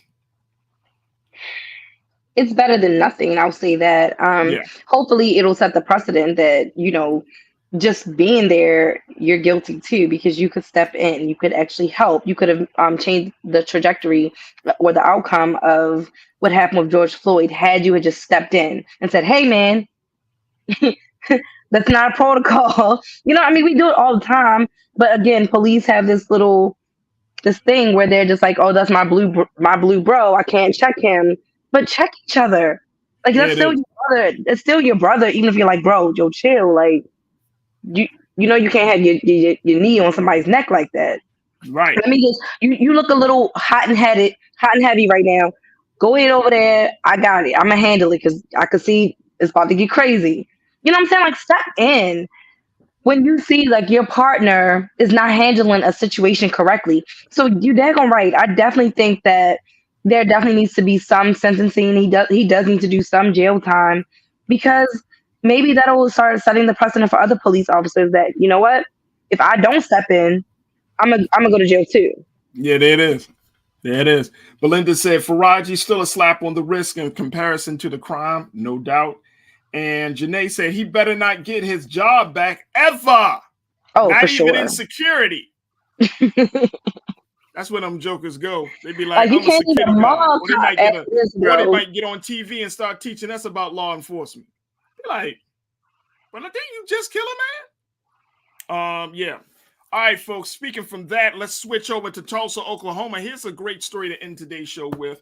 The 3 known living survivors of the 1921 Tulsa Race Massacre are receiving a $1 million donation from a New York philanthropic organization. It's called Business for Good, and the co-founders are Eddie and Lisa Mitson. They say that 100-year-old Viola Ford Fletcher, 107-year-old Leslie Benefield Randall, and 101-year-old Hughes Van Ellis will share the donation. They get $1 million. Mr. Ed Mitson said that he was prompted to make the donation after reading news reports about the massacre, and they are just happy to give them something. So if they give them $1 million, split it among 3 people, $333,000 a piece, roughly. They probably going to take some taxes out of that. I think that's pretty good for a 100-plus-year-old individual. What you think? I think it's beautiful. I think for them, it's not even about the money. It's just that it gives you a little bit of level of peace, I think, just to be recognized and to be honored. And it's kind of even in some ways to me like a centennial gift, because they're all over the age of 100 years old. And we know that like to make it to be even 100 years old is such a rarity, even still in today's time. So I just think that it's so beautiful, and that they get to, when they pass on, they get to pass on with that little bit of peace, knowing that even if it was just the slightest right, even though it took so long, we want to be acknowledged. Yep. We want someone to say, I am sorry. And I know that this is not enough, but it's what I have to give. And I'm really, really sorry that I can't give more, but I do want you to know that we do see you. And we are sorry for what happened, not only to you, but to everybody, every family that was impacted, dead or alive, every business, every brick. You know what I mean? I think it's just a beautiful thing. Yeah, Cheryl Lee checked in and said, no more talking, please. All action now. Cheryl, I'm with you 100%. I think that's the great way. Vincent, you checked in. Vincent Morales said, good start. Oil King, on the other hand, said, crumbs. The government owes them. Condo collapse victims get $997 million. But this wasn't given to them from the government. Yeah. This wasn't given. So that's another thing you have to look at. This is not money from the government. And this is why paying attention and reading is like comprehension. We didn't say the government gave them this money. This is money from someone who did not have to give them money at all. Yeah, this is just money just because. Yeah, this is like, bro, like this is the love offering. Yeah, like this is not the government giving them money. This was a company saying, you know what? We want to give them. Come on, people. Yeah. I agree. Hold up, because we're about to end this. I know it, but this is a perfect moment for me to share this lesson I was teaching my students yesterday. All right, go ahead. People need to stop listening to respond and listen to understand. Boom. Wait a minute, hold up. Stop listening. What you say? Stop listening to respond, Mr. Muhammad. Y'all see, now that people can see the issues we have. He makes me repeat myself often. Stop listening to respond. Listen to understand. My oldest son. Yo, you are hilarious. No, that's a great lesson, and I think that especially now, that's a great lesson. I'm just tell you. I'm saying, because even adults don't do it. It's like you just ignored everything that I said, and you just wanted to wait for me to stop talking so that you could respond, but you didn't actually listen to anything that I said. We do that all the time. We do it all the time, and it just shows our lack of maturity in those moments. I'm not gonna say you're not mature at all. I'm gonna say in those moments. Well, let me just say, look, this is another little tidbit. This is something I was listening to. The golden rule. You want to know what justice is? If you want to know how to get further along in life, then just exemplify and practice the golden rule, which is do unto others as you wouldn't have them do unto you. Mm-hmm. That is so hard for so many people. Woo! We dropping jewels today. All right, Nira Muhammad, host of Green Talks with Nira, the podcast. Also, she's an artist. She's a writer. There we go. And of course, you can find her. You start playing. You're preparing for season 3, but you're doing some classic shows with your podcast from season 2. Is that correct? Yeah, I've been dropping my weekly show of the week I'm highlighting different shows or episodes that kind of fit what I'm going through at the time. Because I swear, y'all, I love listening to my podcast. It's funny because I'm like, that's not me, but I really do love listening to it because sometimes, I think it's just like being a writer. Sometimes you can go back and you're like, you actually can learn lessons from yourself because the spirit just kind of takes over you in that moment, and you're like, damn, I needed that too. So whatever comes out, season 3, it'll be popping off probably in July. I just have a lot of big things coming up over the next, couple of months, but July for sure. I cannot wait to get back on my microphone. I miss it so much. There we go. Nir Muhammad, always a pleasure to have you. And most importantly, thank you for being so good for the culture. All right, folks, that's going to do it for us. Thank you for tuning in. Make sure you show your support for Black Star Network. Go to our website right now, blackstarnetwork.com, where you can give, where you can show your support for unfiltered, unadulterated, unapologetic Black-owned media. Support us now through all of those platforms. And most importantly, let your friends and family know that they too can check us out each and every day. Check out some of the past shows. We've been rocking and rolling, folks. Rocking and rolling. Culture Crew has been on point, and so many of your comments. I love reading your comments and keeping you engaged in these discussions. So keep the comments going, keep the conversations going. And of course, you can find me on Facebook, Instagram, and Twitter. There go my handle right at the bottom. Check in with me. Holla at your man. Let me know what's good. We're going to be preparing for some outreach. We're going to be hitting the streets very, very soon. So trust and believe, as it gets warmer outside, we back outside. As it gets warmer, the culture will be there on the ground to make sure we keep you connected to all of the latest news and the latest cultural events that are happening in Baltimore and beyond. All right, stay tuned. Up next is my big brother with Roland Martin Unfiltered at 6 p.m. Eastern Standard Time. But as always, never be afraid to challenge what's wrong. Stand for what's right while being yourself in the process, God willing. We look forward to chatting with you and having another great set of conversations tomorrow for another exciting edition of The Culture right here on the Black Star Network. Talk to you soon, family. Peace.